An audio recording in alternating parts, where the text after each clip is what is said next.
नमस्कार बच्चों, आपकी अपनी ऑनलाइन क्लासेस में आपका स्वागत करता हूं मैं।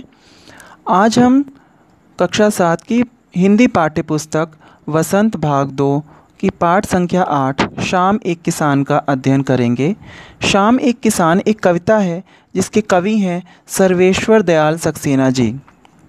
सर्वेश्वर दयाल सक्सेना जी ने इस कविता के माध्यम से इस कविता में जाड़े की शाम के सुंदर मनोहारी दृश्य का वर्णन किया है।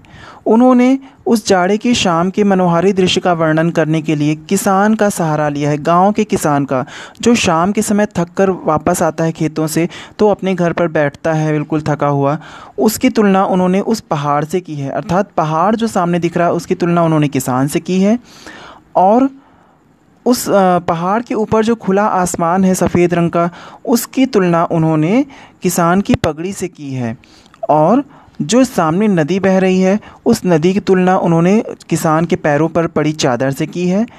और जो सूरज है जो कि अब डूबने की अवस्था में है शाम के समय, वो धीरे धीरे लाल रंग का होता जा रहा है और पहाड़ की तरफ खींचता चला जा रहा है, उसकी तुलना उन्होंने चिलम से की है, क्योंकि चिलम में आग जलती है और आग लाल रंग की होती है और सूरज भी इस समय लाल रंग का है, इसलिए उसकी तुलना चिलम से की गई है। और जो पहाड़ के आसपास पलाश के जंगल हैं, पलाश के पेड़ों पर लाल लाल उसके फूल पूरे लदे हुए हैं, तो उनकी तुलना उसने अंगीठी से की है। और शाम की समय जब अंधेरा होता है तो उस अंधकार की तुलना उन्होंने भेड़ों के गल्ले अर्थात भेड़ों के झुंड से की है। तो आइए देखते हैं इस कविता का भावार्थ। कवि कह रहे हैं, आकाश का साफा बांधकर सूरज की चिलम खींचता बैठा है पहाड़, घुटनों पर पड़ी है नदी चादर सी, पास ही दहक रही है पलाश के जंगल की अंगीठी।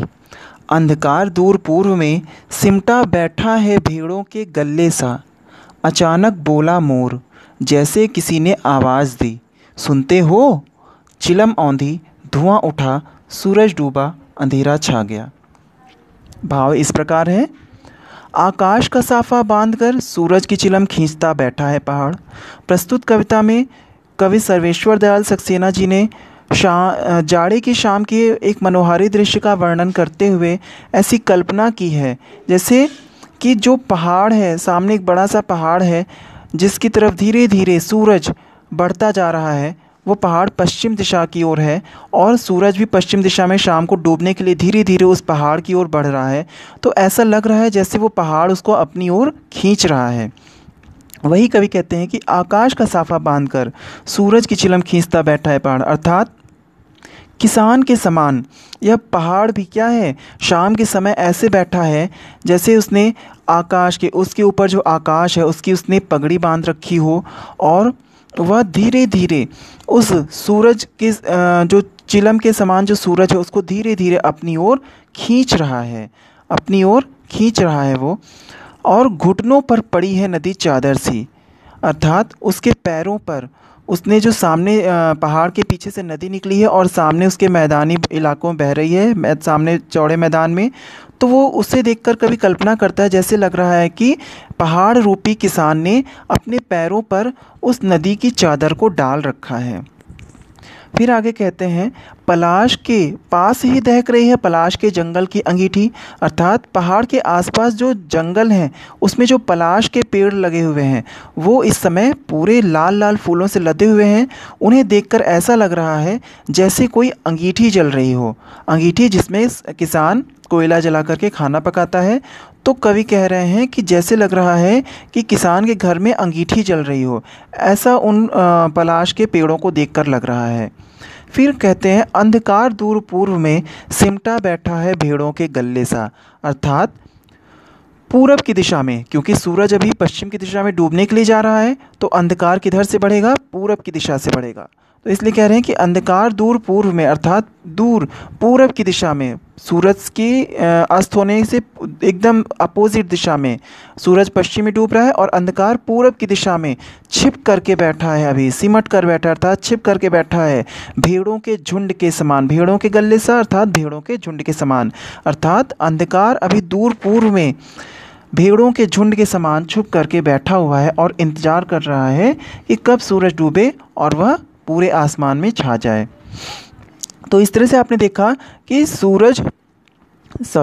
पहाड़ जो है वो किसान के रूप में उसकी कल्पना की है कवि ने, और कहता है कि पहाड़ रूपी किसान ने अपने सर पर क्या बांधा है, आकाश का साफा बांध रखा है, और वह धीरे धीरे सूरज रूपी चिलम को अपनी ओर खींच रहा है। कौन? पहाड़ रूपी किसान। और उसने अपने पैरों पर नदी रूपी चादर को डाल रखा है, और उसके आसपास जो पलाश के जंगल हैं वो जैसे लग रहा है कोई अंगीठी के समान दहक रहे हैं, और अंधकार दूर पूर्व दिशा में अभी सिमटा बैठा है, भेड़ों के झुंड के समान सिमट कर छुप कर बैठा हुआ है और सूरज के डूबने की प्रतीक्षा कर रहा है। अचानक बोला मोर, जैसे किसी ने आवाज़ दी, सुनते हो? और वो शाम का दृश्य एकदम शांत था।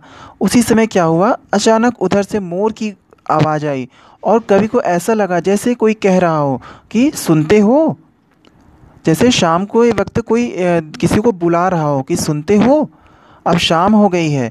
और तभी क्या हुआ, अचानक से चिलम औंधी, धुआं उठा, सूरज डूबा, अंधेरा छा गया। अर्थात चिलम क्या थी, जो सूरज है, तो चिलम औंधी, औंधी मतलब उल्टी हो गई, उलट के गिर गई।